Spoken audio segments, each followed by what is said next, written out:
Sarah Wilson stood in line at Johnson's grocery store, counting the loose change in her worn-out wallet. The young mother of two had been stretching every dollar since losing her job at the local diner 3 months ago. Tonight, she only needed diapers for her youngest child, but even that simple necessity seemed like a luxury these days. Behind her in line, Marcus Thompson, a retired professional wrestler turned community center director, couldn't help but notice her trembling hands as she recounted the coins for the third time. At 6'5", with broad shoulders and tattoos covering his arms, Marcus often drew stares from strangers who didn't know his gentle nature. "That'll be $24.99, ma'am," the cashier announced, her voice tinged with impatience as the line grew longer. Sarah's face fell as she realized she was $3 short. "I'm sorry, I'll have to put these back," she whispered, trying to hold back tears. Her 1-year-old daughter Emma would have to make do with the few remaining diapers they had at home. "Please allow me," Marcus's deep voice resonated from behind her. Before Sarah could protest, he had already handed his credit card to the cashier. "Oh no, I couldn't possibly," Sarah began, but Marcus raised his hand gently. "I've been blessed with the ability to help others, and that's what I try to do," he explained with a warm smile. "I run the community center on Oak Street. We have a program for single parents looking for work, with free childcare during job interviews." Sarah clutched the package of diapers to her chest, torn between pride and desperation. "Thank you, but—" "No strings attached," Marcus assured her, reaching into his pocket for a business card. "The center opens at 9 a.m. We also serve free breakfast and lunch for the kids. If you're interested, just stop by." As Sarah walked to the bus stop, the weight of the diapers in her bag felt lighter than the weight lifting from her shoulders. For the first time in months, she felt a glimmer of hope. Someone had seen her struggle and, instead of judgment, offered genuine help. Marcus watched her board the bus safely before heading to his car. In his 20 years as a professional wrestler, he had played both hero and villain in the ring. But nothing compared to the real-life role he now embraced, being there for his community. That evening, as Sarah put fresh diapers on Emma and tucked her older son Tommy into bed, she found herself staring at the business card Marcus had given her. The Community Hope Center's logo showed a rising sun, and beneath it were the words, "Where every new day brings new possibilities." Tommy stirred in his bed. "Mom, are we going to be okay?" Sarah ran her fingers through his hair, thinking about the kind stranger and his offer of help. "Yes, sweetheart. I think we are." In his office at the community center, Marcus reviewed the next day's schedule. The job training program had already helped 30 single parents find stable employment this year.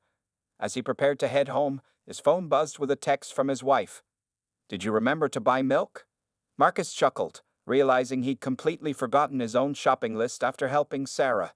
He turned his car around, heading back to Johnson's grocery store. Sometimes the best plans were the ones that got interrupted by a chance to help someone else. That night, both Sarah and Marcus reflected on their unexpected encounter. Sarah placed the business card on her refrigerator, making a promise to herself to visit the center tomorrow. Marcus shared the story with his wife over dinner, both agreeing that sometimes the smallest acts of kindness could open the biggest doors for people in need. As the city settled into darkness, two strangers' lives had intersected in a way that would prove to be more significant than either could imagine. It was just the beginning of a story about community, hope, and the power of looking out for one another. The next morning dawned bright and crisp. Sarah woke up earlier than usual, her mind already racing with thoughts about visiting the Community Hope Center. She dressed Tommy in his cleanest school uniform and put Emma in her last clean onesie, making a mental note to do laundry that evening. "Where are we going, Mom?" Tommy asked as they waited for the bus, his small hand wrapped tightly in hers. "Somewhere that might help us make things better," Sarah replied, trying to sound confident despite the butterflies in her stomach. The business card felt heavy in her pocket, like it carried the weight of all her hopes. At exactly 9 a.m., they walked through the center's doors. The building was older but well-maintained, with colorful murals decorating the walls and motivational quotes painted above doorways. The aroma of fresh coffee and breakfast foods filled the air. "Welcome to Community Hope." A cheerful receptionist named Linda greeted them. "You must be new here. Can I help you get started?" Before Sarah could answer, she heard the familiar deep voice from yesterday. "Sarah, you made it." Marcus emerged from his office, his face lighting up with a genuine smile. He was dressed more formally today in a button-down shirt and slacks, but his warm presence remained the same. "These must be Tommy and Emma," he said, kneeling down to Tommy's eye level. "Hey buddy, we got a great kids' room with books and games. Would you like to check it out while I talk with your mom?" Tommy looked up at Sarah questioningly. After she nodded, a staff member named Jenny led Tommy and Emma to the children's area, where other kids were already playing and reading. Marcus guided Sarah to his office, where fresh coffee awaited. "First things first," he said, pulling out a folder. "Let's talk about what you need most urgently, and then we can make a plan together." Over the next hour, Sarah found herself opening up about everything. Her struggle to find work with two young children, the mounting bills, and her fear of ending up homeless. Instead of judgment, she found understanding in Marcus's eyes. "Sarah, you're not alone in this," Marcus assured her.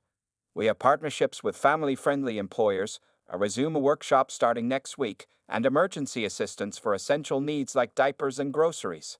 He pulled out a calendar. "We also have a support group for single parents every Thursday evening. Free childcare is provided, and many participants say it's helped them feel less isolated." As they talked, Sarah noticed the photos on Marcus's wall. Dozens of smiling families, thank you cards, and newspaper clippings about the center's success stories. One headline read, "Local hero trades ring for community work." "Were you really a professional wrestler?" Sarah asked, surprising herself with her curiosity. Marcus laughed. "For 20 years, they called me the Mountain because of my size. But you know what? The real strength isn't in muscles, it's in getting back up when life knocks you down." He shared how his own childhood and poverty had driven him to create the center after retiring from wrestling. Everyone needs a helping hand sometimes. The trick is learning to accept it when it's offered. By the time Sarah collected Tommy and Emma, she had a solid plan in place. Job training sessions 3 mornings a week, support group meetings on Thursdays, and immediate assistance with groceries and baby supplies. Tommy bounded out of the children's room, clutching a drawing he'd made. "Mom, can we come back tomorrow? Jenny showed me how to make a dinosaur." Sarah felt tears welling up, but this time they were different. Tears of relief and hope. "Yes, sweetheart, we'll be coming back." As they left the center, Marcus watched from his office window. He picked up his phone and dialed a number. "Hey, Mike. Remember that manager position you mentioned at your restaurant? I think I might have found the perfect candidate." The pieces were starting to fall into place, like a puzzle finally taking shape after being scattered for too long. A week had passed since Sarah's first visit to the Community Hope Center. The resume workshop was in full swing, and she sat attentively in the third row, taking notes as the instructor explained how to highlight transferable skills. Emma played contentedly in the daycare room down the hall, while Tommy attended after-school programs with other kids his age. "Remember," the instructor said, "your experience as a waitress involves much more than serving food. You're skilled in customer service, multitasking, team coordination, and cash handling." Sarah's pen moved quickly across her notepad. For the first time in months, she felt like her years of work experience actually meant something. During the break, she checked her phone and found a text message from Marcus. "Mike from Riley's restaurant wants to meet you tomorrow at 2 p.m. Interview opportunity. Can you make it?" Her heart raced as she typed back a quick yes. Then reality hit. She had nothing suitable to wear for an interview. As if reading her mind, Linda, the receptionist, appeared at her side. "Sarah, could you come with me for a moment?" Linda led her to a room she hadn't seen before. "We call this the career closet. Everything here is donated by local businesses and successful program graduates."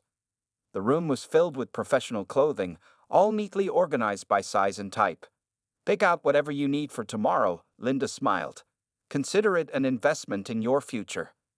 Meanwhile, across town, Marcus sat in a meeting with local business owners.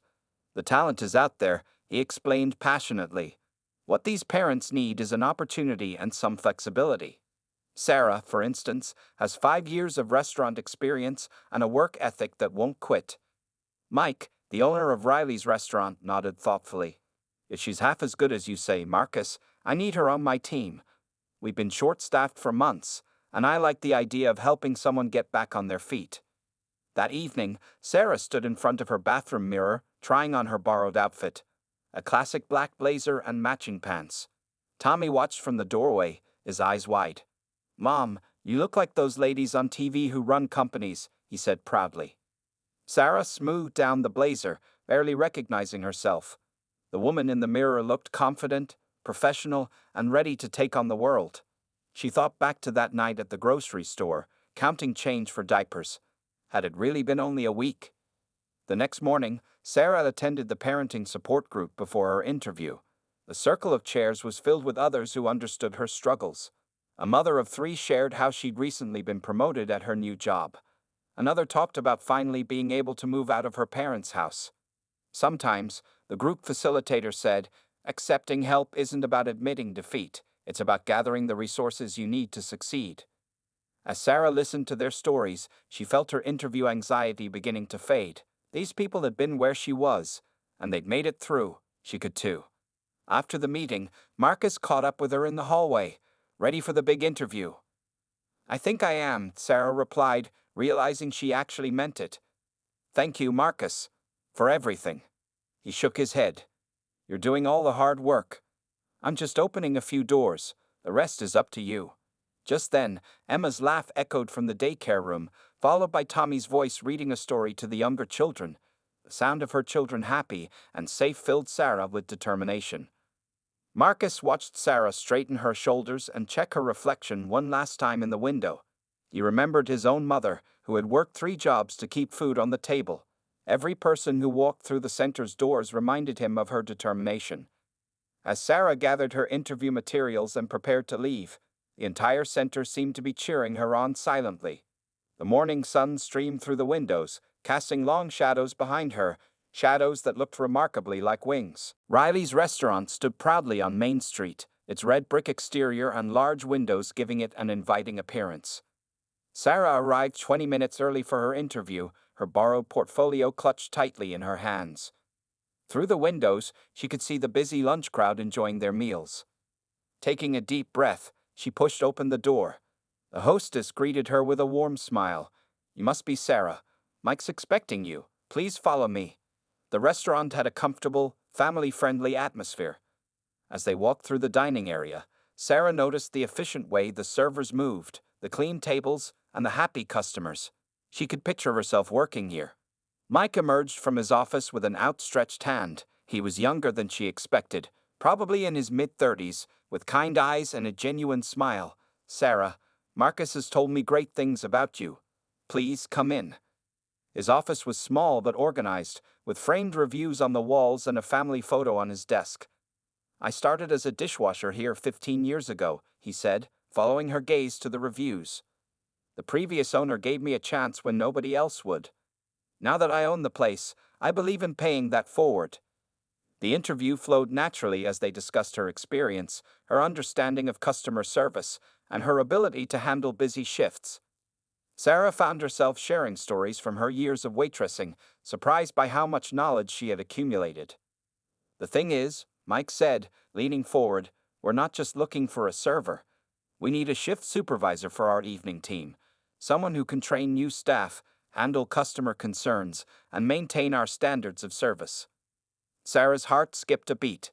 A supervisor position would mean better pay and consistent hours, but could she handle the responsibility?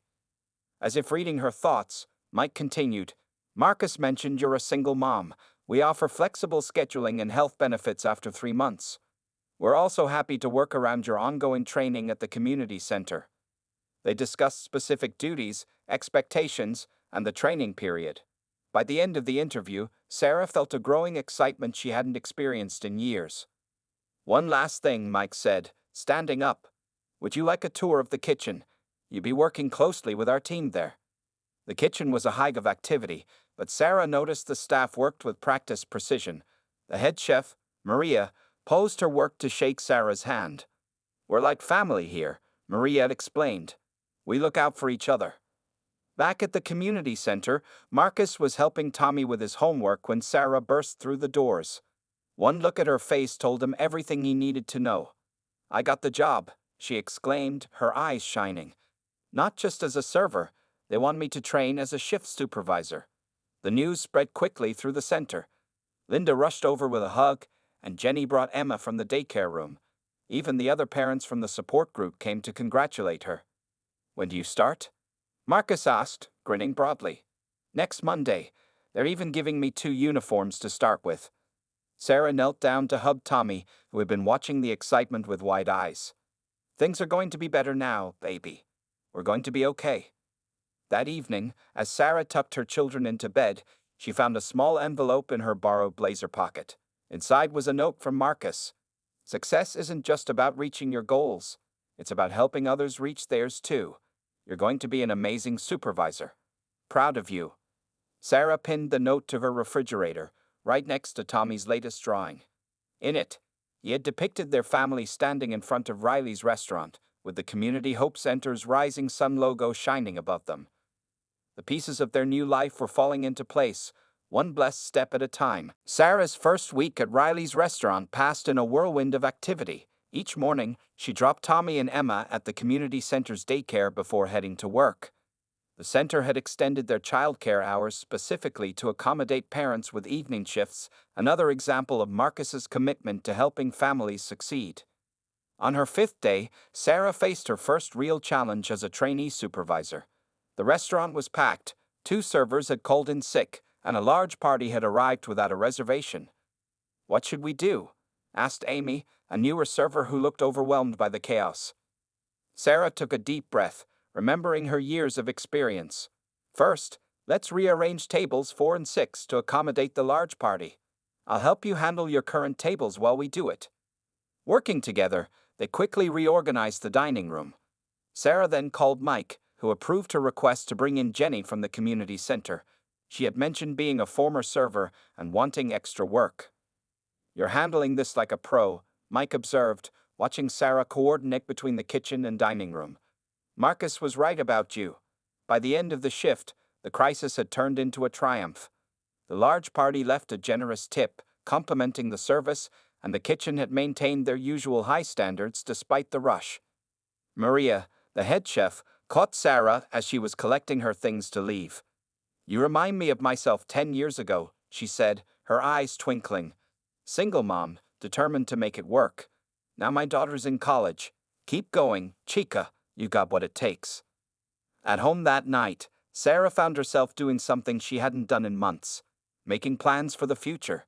With her first paycheck coming soon, she could start catching up on bills. The community center had connected her with a financial advisor who helped her create a budget and savings plan. Tommy noticed the change in his mother. Mom, you're smiling a lot more now, he said as they walked to the bus stop the next morning. That's because we have a lot to smile about, Sarah replied, hugging him close. At the community center, Marcus was meeting with his board of directors, sharing success stories from their programs. When he mentioned Sarah, several board members nodded in recognition. They'd heard about the new supervisor at Riley's who had handled the busy shift so well. This is exactly why our center exists, Marcus explained. Sometimes people don't need a handout, they need a hand up. Sarah's success will inspire others in our program. Later that afternoon, Sarah attended her regular support group session. This time, instead of seeking advice, she found herself offering encouragement to a newly single father struggling to balance work and childcare. The first step is the hardest, she told him, sharing her own story of that night in the grocery store. But you're not alone. Look around this room. We're all walking similar paths. As she spoke, Linda slipped into the room and handed her an envelope. Inside was her first paycheck from Riley's, along with a note from Mike. Bonus included for handling yesterday's situation so well. You've earned it. Sarah's hands trembled as she looked at the amount. It was more than she'd expected. For the first time in months, she wouldn't have to choose between buying groceries and paying bills. That evening, she treated Tommy and Emma to dinner at a small diner, not Riley's, as she'd be working there later. As they sat in their booth, Sarah watched her children coloring their kids' menus, their faces peaceful and happy. A customer at a nearby table was struggling with a fussy baby, looking as overwhelmed as Sarah had felt that night at the grocery store. Without hesitation, Sarah asked their server to add that table's bill to her own. Sometimes, she explained to Tommy's questioning look, we need to pass on the kindness we've received. 1 month into her new job, Sarah arrived at Riley's restaurant to find an unusual sight. Marcus sitting at the counter, deep in conversation with Mike. Both men looked up as she entered, their expressions making her wonder what they had been discussing. "Sarah," Mike called her over. "Perfect timing.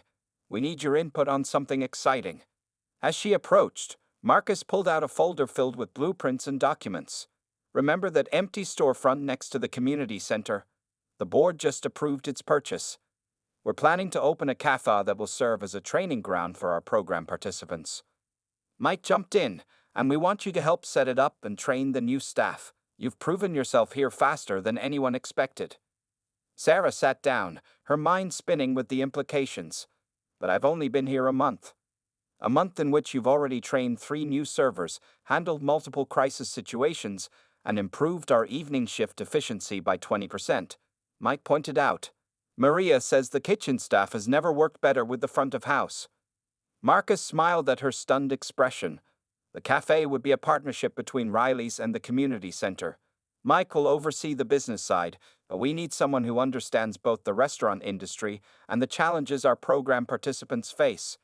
Someone who can be both the supervisor and a mentor." "You mean me?" Sarah's voice was barely a whisper. "You've split your time between both locations," Mike explained. 3 days here, 2 days at the cafe. It comes with a raise, of course, and even better hours for your kids' schedules." Sarah thought about her journey over the past month. She remembered the woman counting change for diapers, the nervous job applicant in a borrowed blazer, the new supervisor learning to trust her instincts. Each step had led her here. "When do we start?" she asked, her voice stronger now. The next few hours were a blur of planning and discussion. The cafe would open in 3 months, serving breakfast and lunch with a focus on simple, quality food. They would start with 5 trainees from the community center's program, each getting hands-on experience in every aspect of restaurant operations. During her afternoon break, Sarah called Linda at the center to check on her kids. Tommy had been helping younger children with their reading, something he'd started doing on his own after seeing how much the community center had helped his family. "He's becoming quite the little leader," Linda reported proudly. "Must run in the family." That evening, as Sarah led her team through another busy dinner service at Riley's, she saw everything with new eyes. Every interaction was a teaching opportunity, every challenge a chance to grow. She watched Amy, the once overwhelmed server, confidently handle a complicated order and felt a surge of pride. After closing, Maria pulled her aside in the kitchen. "I heard about the cafe project," the chef said, giving her a warm hug. They couldn't have picked anyone better. At home, Sarah found Tommy still awake, waiting to show her something. He had drawn a new picture, this time of their family standing in front of a cafe. Above it, he had carefully written Mom's new place in his best handwriting. "Is it true?" he asked. "Are you going to help other people like Marcus helped us?" Sarah sat on the edge of his bed, holding the drawing. "Yes, baby, that's exactly what I'm going to do." As she finally lay down in her own bed that night, Sarah's phone lit up with a text from Marcus. "From diaper emergency to restaurant manager in 1 month. Proud doesn't begin to cover it. Get some rest. Tomorrow we start planning the cafe menu." Sarah smiled, remembering all the doors that had opened since that night at the grocery store. Life had a funny way of turning the darkest moments into stepping stones toward something brighter. The transformation of the empty storefront into Hope Cafe was nothing short of remarkable. Over the next 2 months, Sarah found herself immersed in every aspect of the project. The community rallied around the initiative, with local businesses donating equipment and volunteers helping with renovations. Sarah stood in the middle of the space, reviewing the progress with Marcus and Mike. The walls had been painted a warm yellow, with inspiring quotes stenciled in elegant script. Large windows let in natural light, and the counter area was taking shape with new equipment being installed. "The first group of trainees starts orientation next week," Marcus said, checking his tablet. 5 people, all with stories similar to yours, Sarah." Sarah nodded, remembering the files she'd reviewed. A single father laid off from his factory job, a young mother escaping an abusive relationship, a veteran struggling to transition to civilian life. Each one reminded her of herself just a few months ago. "I've been thinking about the training program," she said, pulling out her notebook. "What if we pair each trainee with a current Riley's employee as a mentor? someone who can provide one-on-one guidance. Mike's eyes lit up. That's brilliant. It would create a support system beyond just the working hours. The bell above the door chimed as Maria walked in, carrying several containers. Time to test the new kitchen equipment, she announced. I brought some recipes I think would work well for our menu. The next few hours were spent in the newly installed kitchen, with Maria teaching Sarah the secrets of her most popular dishes. They had decided on a menu that was simple enough for trainees to master but special enough to attract customers. The key is confidence, Maria explained, showing Sarah how to perfect a sandwich presentation. When people believe in themselves, the food tastes better. That evening, Sarah held a special meeting at Riley's with the staff members who had volunteered to be mentors. Amy was among them, eager to share her own journey of growth with others. Remember? Sarah told the group, some of these trainees haven't worked in years. They're not just learning job skills, they're rebuilding their self-worth. Later, as she picked up Tommy and Emma from the center's daycare, Sarah noticed a woman standing hesitantly by the entrance, clutching a flyer about the cafe training program. The woman's posture and nervous glances reminded Sarah so much of herself that she stopped to talk. I'm Jennifer, the woman said softly. I saw the flyer about job training, but I'm not sure I'm qualified. Sarah gave her a warm smile. Would you like to come inside? I can tell you about the program over a cup of coffee. As they talked, Tommy entertained Jennifer's young daughter with his favorite books. Sarah shared her own story, watching hope slowly replace fear in Jennifer's eyes. The cafe opens in 3 weeks, Sarah explained. But the community center's support starts right now. Would you like to meet Marcus? That night, after putting her children to bed, Sarah sat at her small kitchen table working on the cafe's employee handbook. She wanted it to be more than just rules and procedures. It needed to be a guide for building new lives. Her phone buzzed with a message from Mike. Final inspection tomorrow. By the way, the health inspector is the same one who handles Riley's. Told him your story, and he's rooting for us. Sarah looked around her apartment, noticing how different everything felt from just 3 months ago. The stack of unpaid bills was gone. The refrigerator was full. Tommy's new school clothes hung neatly in his closet, but the biggest change was invisible. The heavy weight of hopelessness had been replaced by purpose. She added one final section to the handbook titled, Our Promise to You, and began to write. Everyone deserves a chance to rewrite their story. Welcome to your new beginning. 6 months after that fateful night at the grocery store, Hope Cafe celebrated its grand opening. The line of customers stretched around the block, drawn by the local news coverage of the community center's innovative program. Sarah stood behind the counter, surrounded by her team of trainees, all wearing crisp new uniforms and nervous but determined smiles. Marcus cut the ceremonial ribbon, his voice carrying across the crowded cafe. This isn't just about serving food, he declared. It's about serving hope, one cup at a time. Jennifer, now one of the star trainees, confidently worked the espresso machine she had once been afraid to touch. Her daughter played with Tommy and Emma in the small children's corner they had set up, Sarah's idea, born from her own experience as a working mother. The mayor, who had come for the opening, pulled Sarah aside. I heard your story, she said warmly. We need more initiatives like this in our city. Would you and Marcus consider speaking at the next city council meeting about expanding the program? As Sarah managed the busy morning rush, she caught glimpses of familiar faces in the crowd. Mike beamed proudly from his seat at the counter, sampling everything on the menu. Maria had come early to make sure the kitchen was running smoothly. Linda and Jenny from the community center brought a group of program participants who were interested in the next training cycle. During a brief lull, Sarah noticed a young woman standing outside, peering in through the window with the same lost look she had worn 6 months ago. Without hesitation, Sarah walked out to meet her. We're hiring, she said gently, and we provide training. The woman's eyes filled with tears. I don't have any experience. Neither did I once, Sarah replied, opening the door. Come in. Let's talk about your future over a cup of coffee. Inside, Tommy was proudly showing other children his homework space in the corner, another of Sarah's innovations. They had created a small area where employees' children could do schoolwork during quiet hours, fostering a true family-friendly workplace. As the afternoon wound down, Marcus gathered everyone for a group photo. This is going in my office, he announced, right next to the picture of the day we opened the community center. Sarah looked around at her team, Jennifer confidently training a new volunteer, Amy from Riley's sharing customer service tips, and the veteran trainee who had found his smile again. Each of them had a story. Each one was writing a new chapter. That evening, they held a special dinner for the families of all the employees and trainees. The cafe was filled with laughter, children playing, and the warm aroma of Maria's special recipes. Mike raised his glass in a toast. To Sarah, he said, who proved that sometimes the best managers are the ones who remember what it's like to need a chance. Sarah felt Tommy's small hand slip into hers as she fought back tears. To all of us, she corrected, raising her own glass. To second chances and new beginnings. Later that night, as she locked up the cafe, Sarah paused to look at the sign above the door.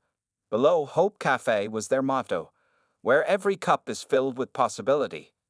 Through the window, she could see the community center next door, its lights still on for the evening programs. Her phone buzzed with a message from Marcus. "Remember the night we met? Look in your office drawer." Sarah opened the drawer to find a package of diapers with a note attached. "For the next person who needs them, keep the chain of kindness going." She placed the package in the cafe's emergency assistance cabinet, knowing it would find its way to someone in need. Outside, the street was quiet except for the soft hum of the cafe's neon sign, casting a warm glow like a beacon of hope in the darkness. Tomorrow would bring new challenges, new stories, and new opportunities to help others rewrite their own stories. But for now, Sarah Wilson, daughter, mother, survivor, and leader, had finally found her place in the world, not just standing on her own 2 feet, but helping others find their footing too.